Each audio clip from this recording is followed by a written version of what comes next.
DisruptOps helps you find and fix cloud security issues fast. Getting bombarded with irrelevant alerts is frustrating. DisruptOps gives security and DevOps teams prioritized findings and routes relevant alerts to Slack or Microsoft Teams with automated response options that save you time. Finally, security is inside your workflow instead of in your way. Listeners can access the full platform free for 30 days by visiting securityweekly.com/DisruptOps.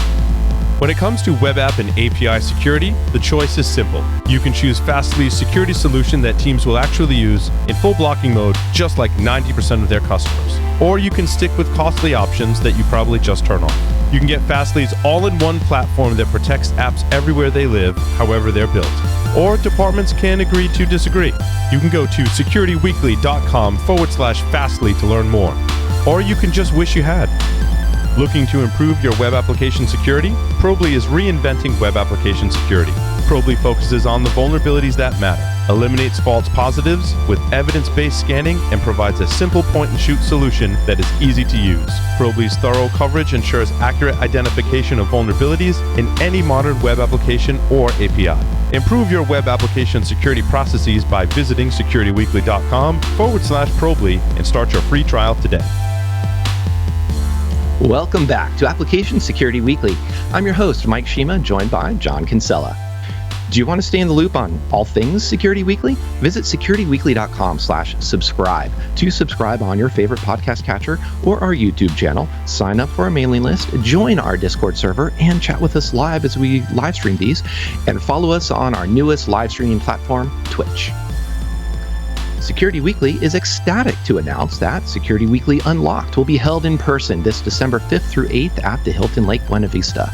Call for presentations and early registration for Security Weekly listeners is open now. Visit securityweekly.com/unlocked to submit your presentation and to register for the early registration price before it expires. And this brings us to news of the week. The first one, John, was not necessarily the most earth-shattering or exciting vuln out there or class of vulns, but it had a fun named vuln and a cute fuzzy mascot of ALPACA. So this one stood out to me as a little bit of a chance just to talk about a class of vulns like called cross-protocol vulns or protocol confusion vulns, mostly just as a reminder that, yep, they're still out there.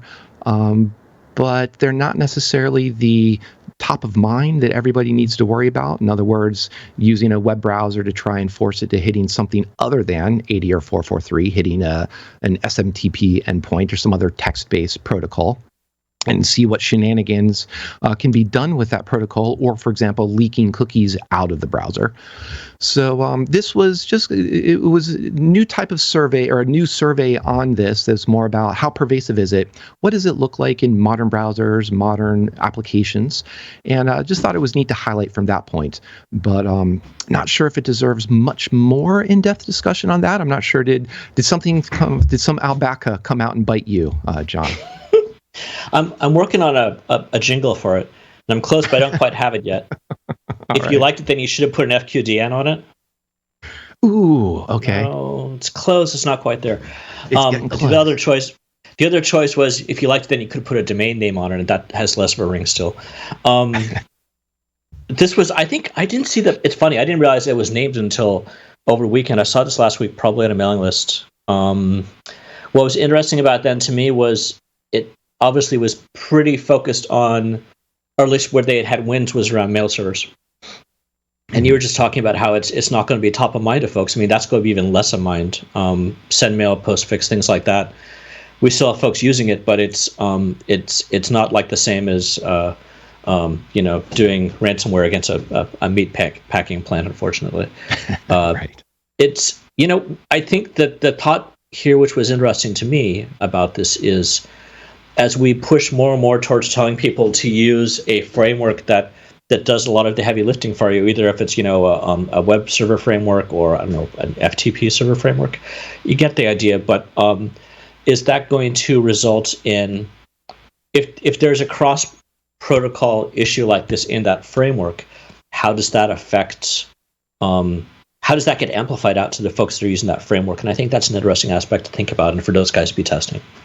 Oh, that is interesting. And that brings to mind the idea of like AWS has their was it server transfer family, basically SFTP, FTPS as a service. So I suppose, and I'm sure GCP, Azure have their own equivalents. So I suppose there is that aspect of that, how much to worry about it in the sense, or how can you contain something that might be here, and in that shared responsibility model. This is where I'm trying to get my brain to go. How much of this are the cloud service providers paying attention to versus the individuals or the organizations running their services on top of them or consuming those services. So yeah, that'll be interesting to watch. I think the only other thing I was trying to riff on this is that unfortunately the collective noun for a bunch of alpacas is just a herd. I was hoping it would be some fun name so that we could riff on, what's a collective noun for a bunch of CVEs or a bunch of vulns. But I will offer up here that we should call like a collective noun for CVEs or vulns is a flash of vulns. So that's what I'm going to get behind. So I'll work on that while you get your Beyonce riff going for Alpaca. We'll be looking forward to. Hopefully, you can finish it by the end of the episode. That would be a great outro. You did mention the ransomware, and I pulled in not exactly a ransomware, but it's still a data breach. And this one was from game giant EA, Electronic Arts. And we haven't talked about breaches too much in the past. In fact, this one didn't have necessarily a direct tie to application security, except for at least their initial. How they initially got into EA. And from what I've read and understand, basically, there are underground markets for stolen Slack cookies, essentially. The attackers paid $10 for a Slack cookie, were able to use that cookie to get access to Slack, and then from there did a social engineering attack. And this was similar, it sounds like, to social engineering attack via Slack against a company's IT help desk that we heard in 2020 that hit Twitter. And so I thought here was just kind of a good maybe angle to talk about those types of cookies, like basically ever-living cookies or cookies and tokens that can't be expired that are used to authenticate users or identify users against web apps. And so I threw a bunch of links in there as reminders, JWTs, Potato tokens, some of the problems they have, and so on. And don't know if this impacted any of the games you've been playing, John, or if there's something else, or if there was a different angle that might have stood out to you for that one. I'm not a gamer, so it's avoided me in that whole area. But actually, what is good about this is just purely the reminder. I always forget about Potato. So I saw that, and I'm like, oh yeah, this thing, which and it's hard, right? Because these are those things that when you only think about. Well, usually you only think about.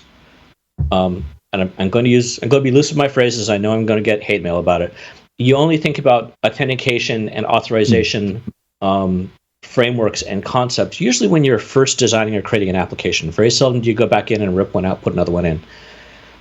But the question is, how do you keep these things on your fingertips so that when you're going to build that next application, you can go, I know I need to use Potato. So I think that's one of the interesting things to think about here is, okay, not so much the technologies which are better, which are worse, but do you have like a to-do list of like, my application dream team. So next time I go to write an application, I know I'm going to use this application, this database, this web framework, this blah, blah, blah, blah, blah, blah.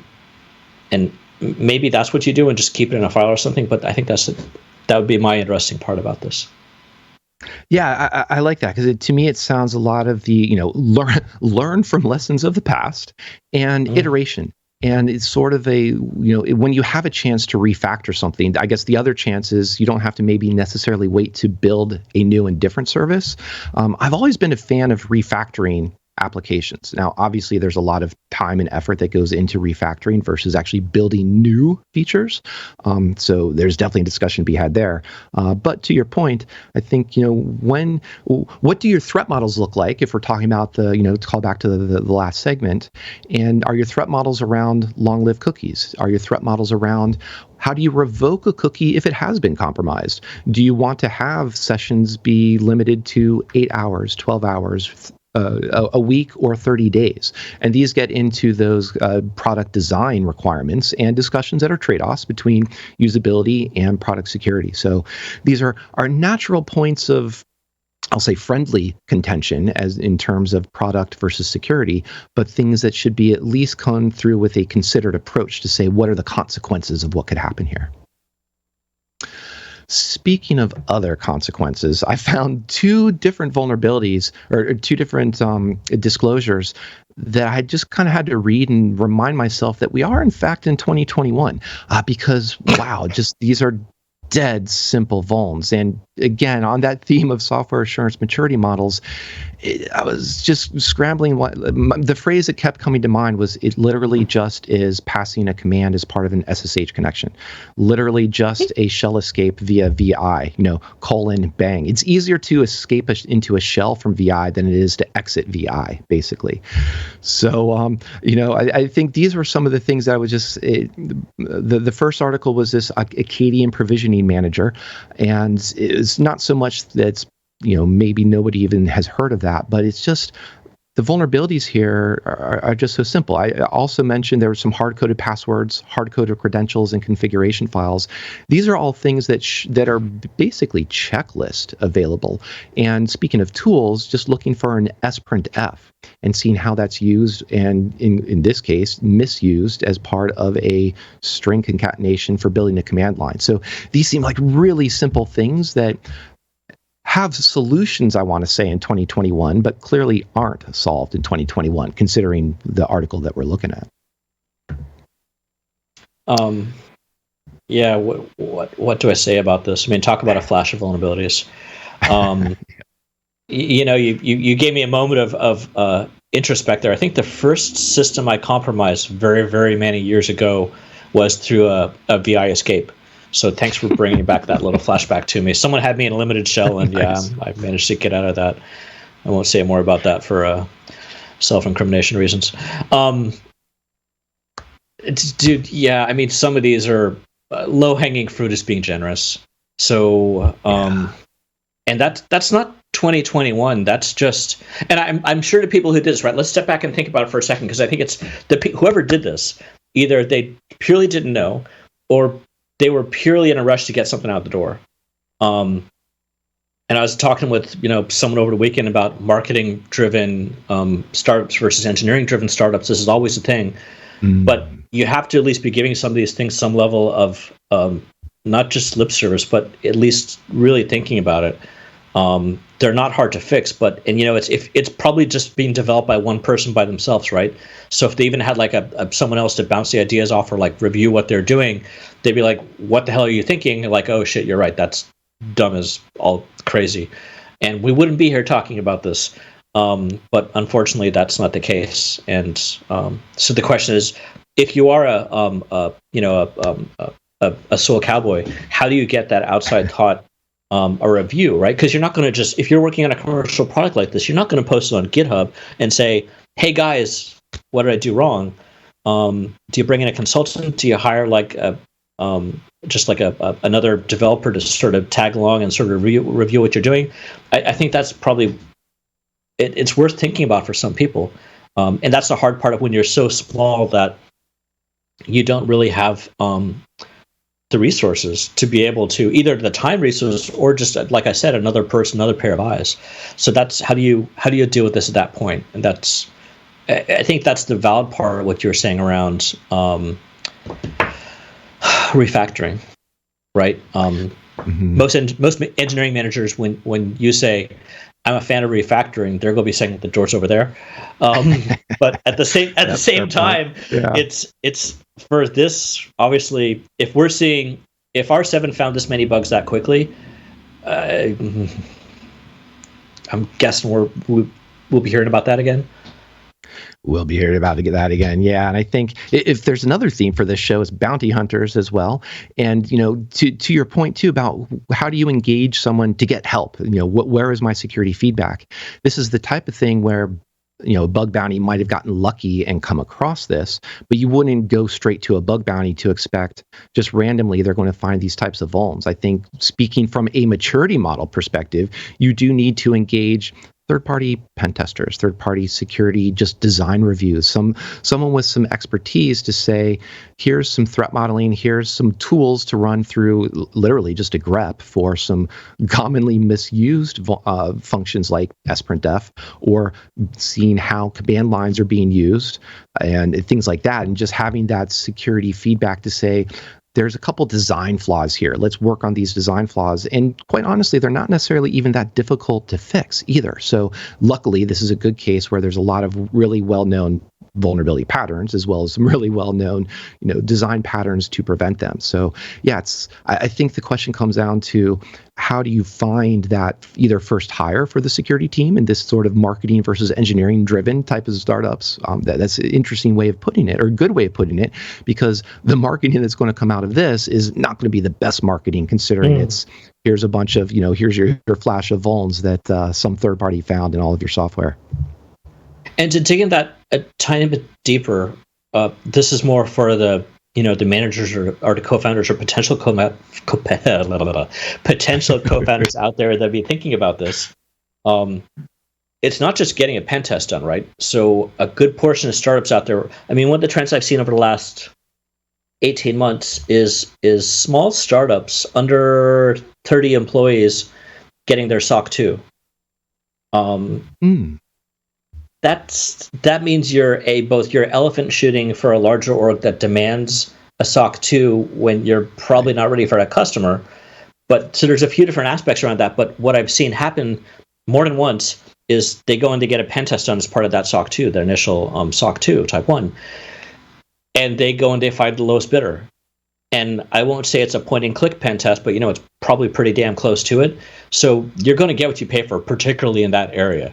So I think it makes even that much more sense for those smaller companies to be thinking about, how can we use internal resources to do some of these things we talk about, the threat modeling or the code reviews or the security designs, or if you can just consider some of these basic concepts yourself internally, you're going to have a smoother go with it when you get a pen test team, but you're also probably going to get better bang for your buck.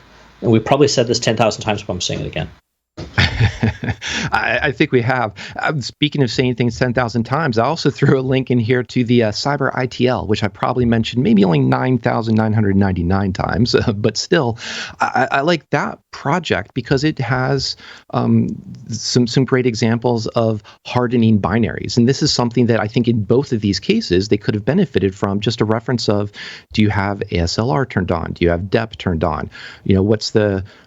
Are you using insecure functions? And then ideally, rather than just saying this is the text describing those questions and describing that checklist, what's the tool for you that's available to look through this? And modern compilers are pretty good. LLVM, GCC have some good sanitizers, have some good feedback to developers, as well as a lot of the IDE is just being able to say, that little red squiggly line that, in the sense of, this looks like, rather than a grammar or a spelling check, this looks like it might be not past the security smell test.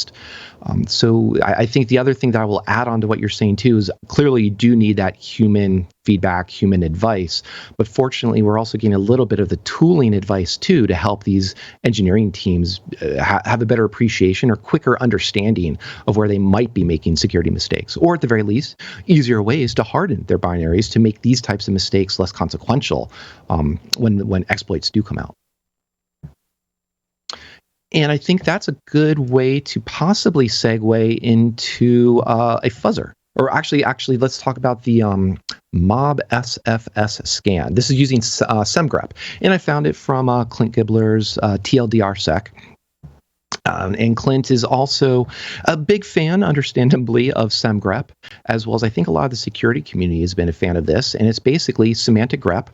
In other words, running a grep against the abstract syntax tree of an application, so running against the source code. And running against the AST is very helpful in terms of tamping down false positives. So you're getting semantic context rather than of the source code you're looking at, rather than just treating it as pure plain text. So this is the type of tooling that I think is open source project, easier to share, easier to adopt for end users. I will say, after just a quick look through of the rules right now that are in this particular project, they don't look too sophisticated. They look on the basics of don't get these things wrong. In other words, of how you have your TLS configured, things like that. It could be easily extended to these Python command line constructions with sprintf, and pointing out misuses there.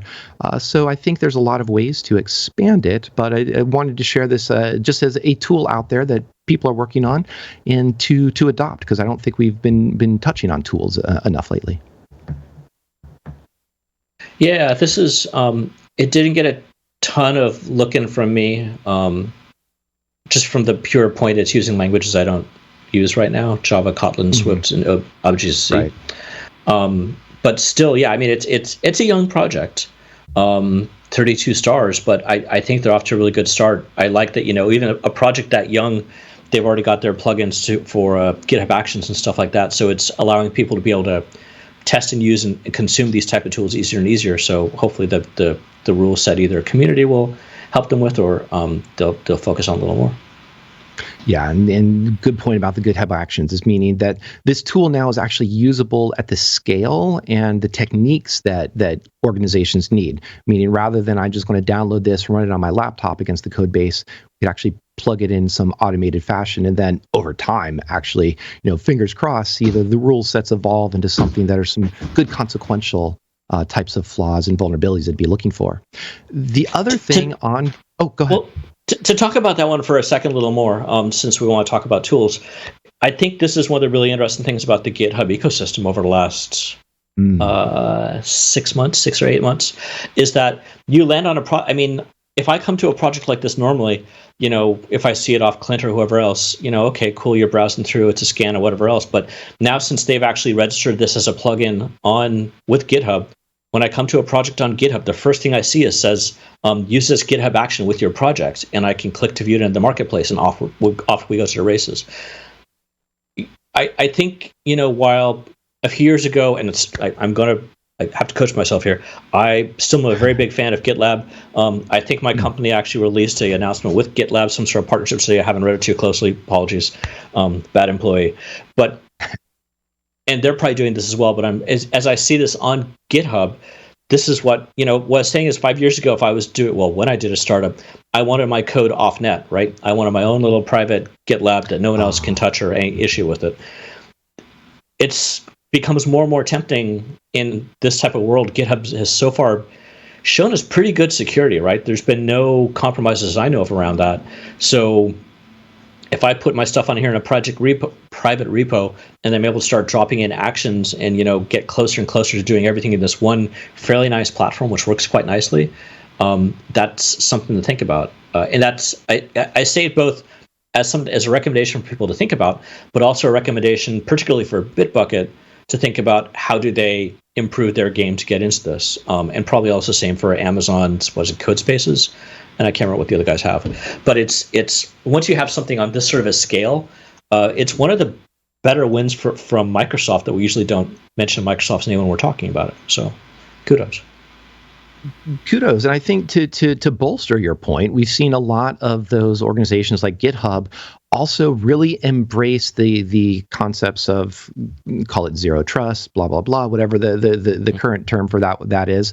But they're saying here is how to support not just single sign or MFA, sorry, what I'm going for there, but here's how to support SSH certificates. Here's how to support FIDO keys. And so I think those are the important steps to be able to raise the comfort level that says, yeah, if we're going to use cloud environments to run, as the joke goes or the saying goes, to run our code on someone else's computer, we can also store our source code on someone else's computer. If you're EA, unfortunately, it might be the attacker's computer. Want to avoid that. But the other aspect is if it's someone else's repo or someone else's cloud, that's where identity becomes more important. So it really is that strong authentication authorization steps of saying, can we have cert-based access? Can we have FIDO, YubiKey style access as well? That's much better than the just credentials and a push notification. So I think that's a greater or an additional endorsement for the trend of where these organizations are going to go to. Yeah. The other thing, so it was interesting as we were just talking about that one. Now, clearly, if the languages that this particular scanner is hitting aren't the ones you're using, it's not relevant to you. And here, talking about the Go blog, they're talking about their fuzzing, so you can have native support for fuzzing within Go, within your Go projects.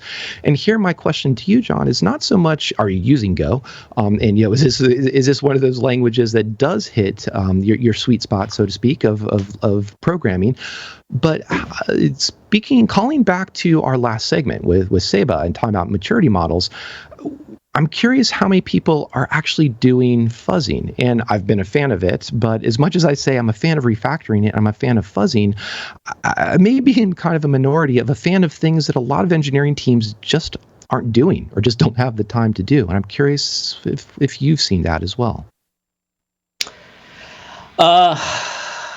It's a topic often talked about on my side of the fence here. I think there's a lot of value. I just had actually a conversation about this with one of my devs this morning, one of our devs. And I think I've mentioned here before, after we had FuzzBuzz on, I talked to them. I'm still talking to them. I think they've got a pretty interesting project. The Go Fuzzer, this one, I haven't looked at it closely. Once I saw it was beta, I wanted to come out towards closer to release. But there's a few different Go Fuzzers out there right now. GoFuzz, I think, is one. There's one or two more I'm going to miss on the open source side. And then, you look at something like FuzzBuzz that they're bringing in both a better environment to be able to test in or to set up the testing as well as to consume the tests. I think, I think it's super useful. I think the problem isn't so much, I think senior developers see the value out of it. Where I'm trying to wrap my head around, and not just within my company, just in general, is how do you make the case for management to provide resources, not just for the testing itself, but mitigating the results of the test? And I think I might have talked about this on the show before. I can't fully remember. One of the issues that we found in our open source project when we're doing some fuzz testing on it, it turned out the issue wasn't in our project, but it was in an upstream library that we were consuming. But it took us an hour or two just to realize that the problem wasn't in our code from the way that the application crashed and the crash stack we got out of it. And that was a limited case, right, during a POC. But, okay, so if I bring this thing in and a fuzzer starts showing a bunch of issues with internal code that a customer hasn't reported, it's not really affecting performance, all these sort of things, and I have to go to an engineering manager and say, hey, I need resources for a developer to go and spend a week or two fixing these issues. It's sort of hard to justify. So that's where my head is right now. Is I'm trying to figure out, at what point do you bring a fuzzer in? How much maturity do you have to have in your application already? Yeah. So there's this balance. It's like I can't bring the fuzzer in too early, because if I don't have, if my unit test coverage is not in the, I'll say 70-80% range, I probably can just improve by improving my unit tests. Then where do I use the fuzz? I don't just want to take my unit tests and start throwing crap at say structure that is being used internally. I want to focus more on API calls and then stuff like that that's actually input driven, or wherever you're getting input into your program. But there's at some point you have to reach a certain level on your maturity curve, and back to what I was talking about before about bringing design in earlier and security thoughts and modeling in earlier into that overall development process. At what point do you bring fuzzing in? It'd be interesting to think about it back, quite honestly, from our opening segment with OWASP SIM.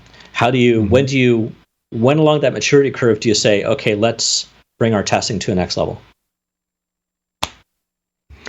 That's a great point. Yeah, I wonder. Yeah, that's a question we'll have to have Seba come back on and answer that for us on that secure build, that implementation business function, and see when would we prescribe it, or when would the SAM prescribe that? That's interesting, because you hit on the aspects of time and money. Essentially, is what that boiled down to. And this, you're going to find vulns. You're going to find issues, not necessarily vulns. So there's quality aspects here, but you've got to triage them, and you've got to be able to, to beat that dead horse a little bit more. I mean, the way it slipped out of your mouth is exactly the problem, right? It's because if it was finding vulnerability, yes. like a pen test does, you'd be like, hot damn, I need to fix this stuff. but it's finding issues. Okay, Yes. can that issue? And it comes back to the idea of like, okay, in a penetration test, if the tester finds something, can you make it in a form that the CEO can click a button and actually exploit and realize I need to fix this? It's that same type of thing. So that's it's. I have a friend. She was in tech. She's sort of off on the edge of tech, but as we have large vulnerabilities or compromises come out every few months, she gets mad, and we have this argument. She'll be like, why don't these software development companies actually care about the software that they're releasing and go to some level of trouble to try and patch it and fix it? It's not that easy, right? It's, most of us are out there trying to make a buck or many bucks and doing it in a way that, provides some use to a customer.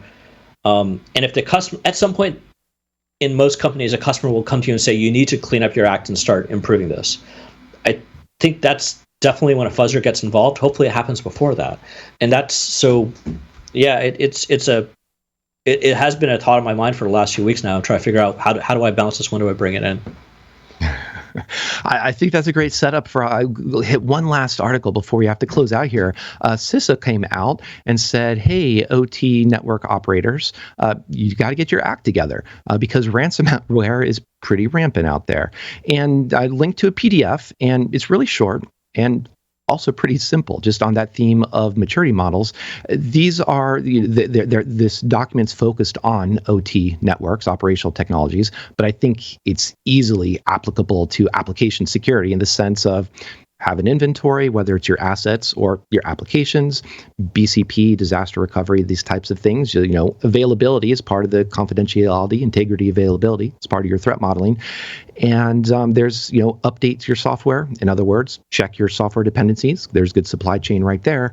And, use allow listing, things like that. So if you're starting to think about fuzzing and you haven't gotten these basics out of the way, you possibly inverted maturity model there. So maybe I'll just recommend that as some good steps for organizations out there listening to us today. Yeah, it's a good 3-pager. I think right now there's a lot of people freaking out after these few large attacks that they might want to see the 1-pager version of this. Like, what are the hotspots I need to be dealing with right now? And this is, everything they're saying here: prepare, mitigate, respond. It'd be nice to see someone do a 1-pager of this. Like, if you are in 2021 trying to figure out how to deal with this type of thing, here's the hotspots for you to hit. And that could probably be a lot of value. Yeah, a lot of value, because I think the 1-pager, the subtext there is time and money. Where should I spend it first? And then we can get around to fixing these quality aspects that are issues and not necessarily vulns that our fuzzers are hitting up. So you've brought us full circle. John, I won't put you on the spot to sing your ALPACA song. We're going to save that for a future episode. So, but I will thank you for at least planting the seed of that idea. I think it's time we blow this scene. Thank you for joining us. We'll see you next week on Application Security Weekly.